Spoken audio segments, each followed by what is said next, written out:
Değerli Çift Yürek, siz hem dün mecliste hem de bugün düzenlediğiniz basın toplantısı ile hem Halep'teki gelişmelerle ilgili hem de İran'daki gelişmelerle ilgili çeşitli düşüncelerinizi paylaştınız ve aynı zamanda Türk Devleti'ne de çağrılar yaptınız. Yani bu ayrıntıları da konuşacağız ama onun öncesinde biraz önce değerli Karadağ ile de konuştuğumuz kısımla ilgili de size de sormak istiyoruz. Rojilat'taki gelişmeler, Rojilat'ta isyanın durumu, boyutu, bir bütün İran'daki protestoları nasıl etkiliyor ya da oradaki protestolar bir bütün Rojilat'ın kaderini nasıl etkiliyor sizce? Öncelikle bu Halep'te Kürt halkına, Kürt mahallelerine dönük olarak bir pogrom adımları var söz konusu. Bunun önlenmesi için insani ve demokratik tepki sahip olan herkesi, kurumları, şahsiyetleri, uluslararası güçleri çağrıda bulunuyoruz güçlere. Yani Gazze meselesinde haklı insani ve demokratik tepki veren bütün dinamikler, güçler neden Halep'te konusunda Kürt halkına 6-7 Eylül benzeri bir pogrom denemesi ya da adımları var. Buna ilişkin büyük bir çoğunluk sessiz. Bu sessizliğin hızla kırılması gerektiğini, aşılması gerektiği çağrısında bulunuyoruz. Orada bir halk ciddi bir katliamla yüz yüze. İran halk ayaklanması 17. gününde, belki onun bütününe ilişkin sonra döneceğiz.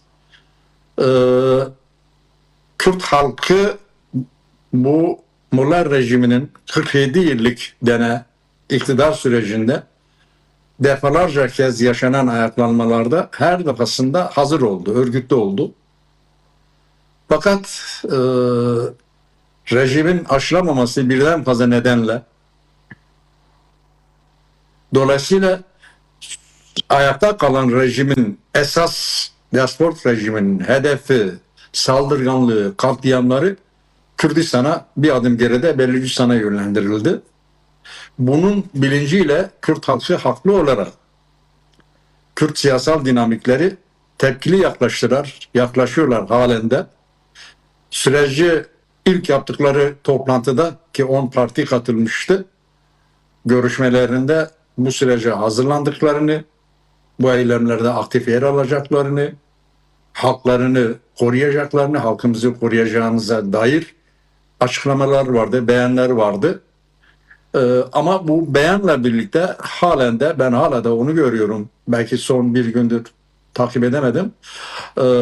Bu yaşanan ayaklanmaya ilişkin belli bir temkinliği koruyorlar ve bunda da haklılar. Mesele şurada şu, 10 partinin ortak açıklamasını biz önemsiyoruz ama Rojalat Kürdistan'da ulusal birlik şu anda sağlanabilmiş değil. Sorun o. Bir an evvel Kürt halkı, partilerimiz ne istiyorlar? Bu taleplerini ortaklaştırmaları gerekiyor ki sürece biz hazırız. Aynı zamanda çözüm olarak neyi öneriyorlar? Bunu netleştirmeleri lazım. Çünkü şu anda yaşanan halk ayaklanması iki şey arasında sıkıştı. Teokratik rejimi aşmak istiyor ama Pehlevi monarşizmine dönmek istemiyor. Buradan bir üçüncü yol arayışı var. Bu üçüncü yol arayışında özellikle Kürt ulusal demokratik güçleri Rojalat Kürdistan'da somut bir alternatif sunabilirler diyeyim şimdilik. Evet, yani aslında bununla ilgili PJAK eş başkanı Amir Karimi'nin de çeşitli açıklamaları var. Sizin de bahsettiğiniz o birleşik toplantıyı ve sonrasında ortak bir açıklama da yapmışlardı. Bunun bir öz eleştiri, diğer halk ayaklanmaları döneminde, protestolar dönemindeki parçalı duruşa dair bir öz eleştiri olduğunu da vurgulamıştı. Ancak yani şu an durumu biz de takip etmeye çalışıyoruz. Şunu sormak istiyorum. Yani bir bütün gerçekten buradaki durum İran'daki durumu siz nasıl değerlendiriyorsunuz? Yani hem Rojhilat mevzusu, evet, Rojhilat'taki gelişmeler ister istemez ne gelişme olursa olsun ekonomik sıkıntılar açısından da olsa ya da diğer kadın hakları, insan hakları konusunda da olsa bir kimlik meselesi öne çıkıyor ve buradaki isyanı biraz bu şekillendiriyor. Ama bir bütün İran'a baktığımızda nasıl bir tablo var ve bu meseleler nasıl iç içe girmiş durumda? Başta şunu belirteyim. İran halkları, emekçileri, Azerisiyle, Farsiyle, Kürdiyle, Belucisiyle, Hristiyaniyle felsefi olarak, kültürel olarak bölgenin en derin halkları arasında coğrafyasını temsil ediyorlar. İki, politik olarak da çok dinamik halklardır. Azeri kökenli bir fedai yoldaş sıkça bize derdi, biz sizin üzerinde 3. kez tekvarak yaparız. Yani yapacağız. Yani devrim yapacağız diyordu. Dinamik halklardır. Bu bakımda yani o halkların dinamine ilişkin tabirimize biz hayranız, saygılıyız. Bu son ayaklanmanın altında 3 temel neden gözüküyor. Belki genel geçer her zaman üçü de vardı. Birisi ekonomik kriz. Bu ekonomik krizle birlikte olağanüstü bir oranla riyalin devle edilmesi yani ve ağır enflasyon. Bunun Tahran esnafını, pazar esnafını ciddi bir ekonomik krize sürüklemesi. Pazar esnafının yapmış olduğu ışık yani tepki hızla 37 eyalete yayıldı. Birinci temel neden budur. Ekonomik krizdir. Bu ekonomik krizin artık sürdürülemez olmasıdır. İkincisi halklar 47 yıldır bu despot rejimin altında, bu teokratik rejimin altında nefes alamıyorlar. Kürt halkı ulusal özgürlük açısından Belucu halkı nefes alamıyor ama genel olarak diğer halklar temel hak ve özgürlükleri başta kadınlar ve gençler olmak üzere nefes alamıyorlar. Bunun çok ciddi bir sıkıntısını yaşıyorlar. Yani şah zorla kadınlara başını aç dedi bir nevi. Bunlar geldiler zorla kadına başınızı kapatın dediler. Bunun yaptığı bir özgürlük talebi var genel olarak halkta, halklarda ve özellikle kadında. Üçüncü tabii ki dediğim gibi Kürt halkının ve Belucilerin haklı ulusal özgürlük talepleri var. Bu bir kalkış noktasıdır. Dördüncüsü ciddi bir yolsuzluk var.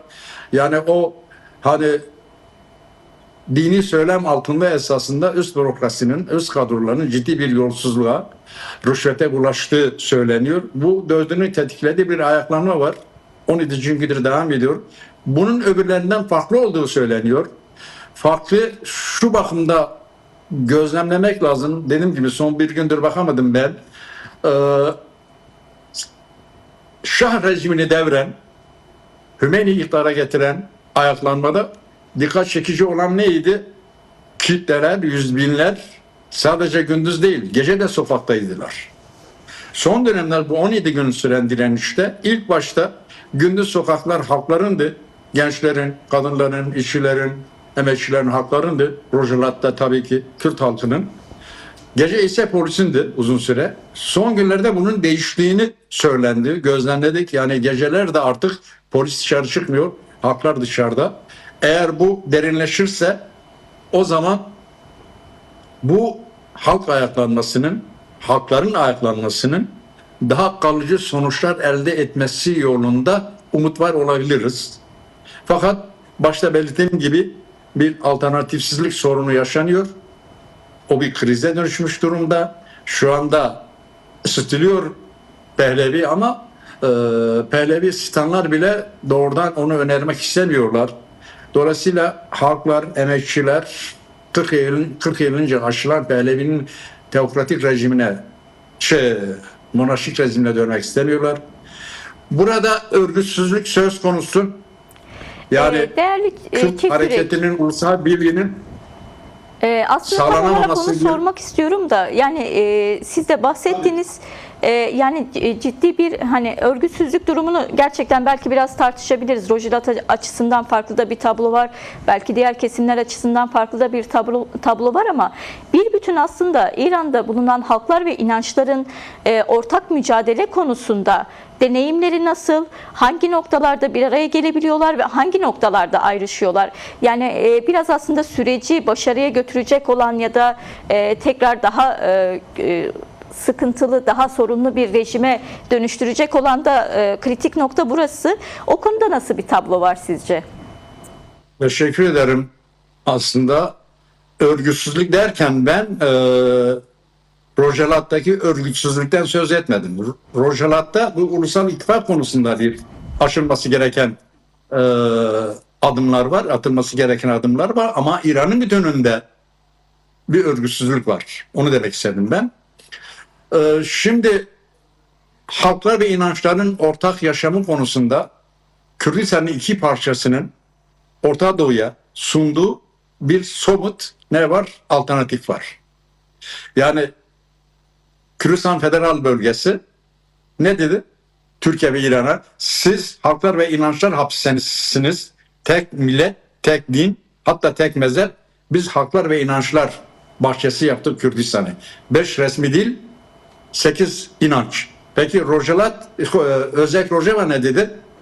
Özek Rojava'nın zaten anlaşması halklar ve inançlarla ortak anlaşmadır. Dolayısıyla Kürtlerin yeni referanslarla geliyor olması esasında İran için de bir modeldir. Yani Kürt halkı diyor ki somut demiyor, yaptığı uyguluyor iki Kürdistan parçasında statüsü olan. Biz bu coğrafyayı halklar ve inançlar bahçesi yapacağız. Aynı şey İran zaten halklar ve inançlar bahçesi. Bu bakımda Kürtlerin pratiği ve halklar ve inançlar konusunda somut bir çözüm önerebilir. Sunalım. Evet. Peki şunu da sormak istiyorum. Yani aslında biraz önce biz değerli Karadağ ile konuşurken Yeni Yaşam'daki bir röportaja da atıfta bulunmuştuk. Orada Muradi önemli bir şey söylüyor bölgedeki tabloya dair. Bu tablo diyor Rojalat Kürdistan'ında diyor birkaç kat daha çıplak ve yoğun yaşanıyor. Burada İran'ın genel krizi işte ulusal baskı, kimlik ayrımcılığı, dilin inkarı, mekanın militarizasyonu, katliam, zorunlu göç, yapısal işsizlik ve kolberlik ile iç içe geçmiş durumda. Kürdistan'da hiçbir talep sadece ekonomik değil diyor. Bunu şundan kaynaklı paylaştım. Biz de bu durumu aslında sadece İran'da değil, sadece Rojilat'ta değil aslında 4 parçada da görüyoruz benzer bir tabloyu.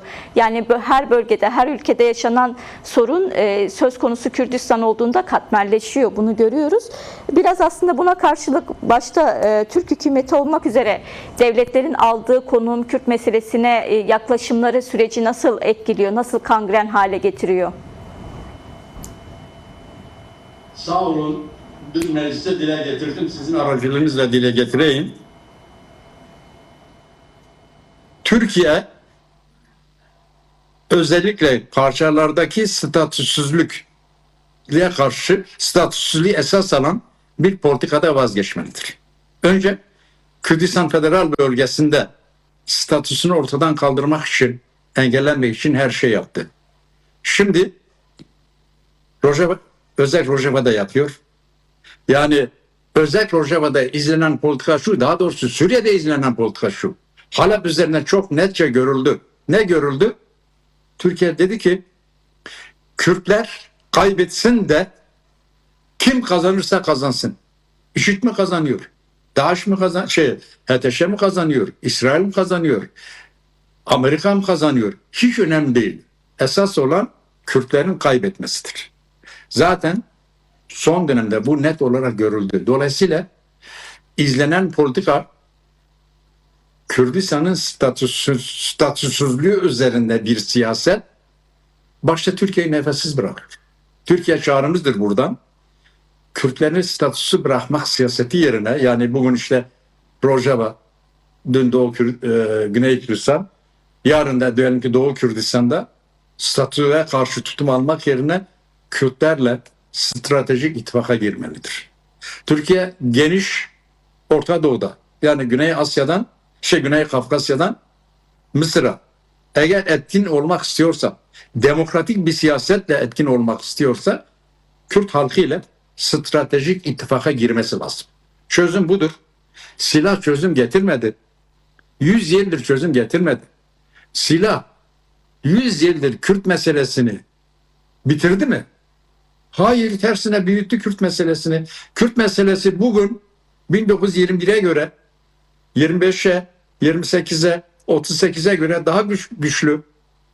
Onca katliam, onca tecil, onca diyelim ki şiddete rağmen. Demek ki silah çözüm değil. Hazır Sayın Öcalan çağrıda yapmışken silahları son veriyoruz, kendimizi tekrarlıyoruz, silah çözüm üretmiyor demişken ve Kürt ile Türk halkının 1000 yıllık bir arka planı varken devletin de silah meselesinde aynayı kendisine tutması lazım. İlker Başbuğ'un dediğini ciddiye alması lazım. Biz 26 yılda 5 kere PKK'yı bitirdik ama çözüm üretmedi diyeyim. İran'a gelince İran şu anda düşünüyor. İran aklı, siyaset aklı her zaman derin olmuştur. Kim iktidarda olursa olsun İran halklarının aklı derindir, siyaset aklı. Diyor ki ben ne yapayım ne edeyim hele bu şeyde bir atlatayım sonra bir düşünürüm. Ama son kozunu piyasa şununla yüzleşebilir. Bir, diyelim ki sükunetim ilan edebilir. Çok ciddi tankları ve devrim muhafızları ordusunu sokağa sürebilir. Ciddi bir katliama yönelebilir. Varlığını koruyabilmek için. Bu ne yapar? Bu hakikaten hem teokratik rejimin sonunu getirir hem aynı zamanda başta Kürt halkı, Belücü halkı, halklar olmak üzere halklar açısında da inanılmaz ağır sonuçları olacak. Dileriz teokratik rejim bu yolu seçmez. Halkların 47 yıldır özellikle son yıllarda son 15-20 yıldır peş peşe gelişen ayaklanmalarını bu ayaklanmanın onca katliamlara rağmen devam etmesinin temelinde yatan haklı, ulusal, demokratik, ekonomik, siyasal, hak ve özgürlük taleplerini dikkate alarak ne yapar? Hakları dinler, taleplerine karşılık verir. Yoksa hem rejimin sonu gelir hem de haklar çok ağır bedel ödemiş olurlar. Dileriz teokratik rejim bu yolu seçmez.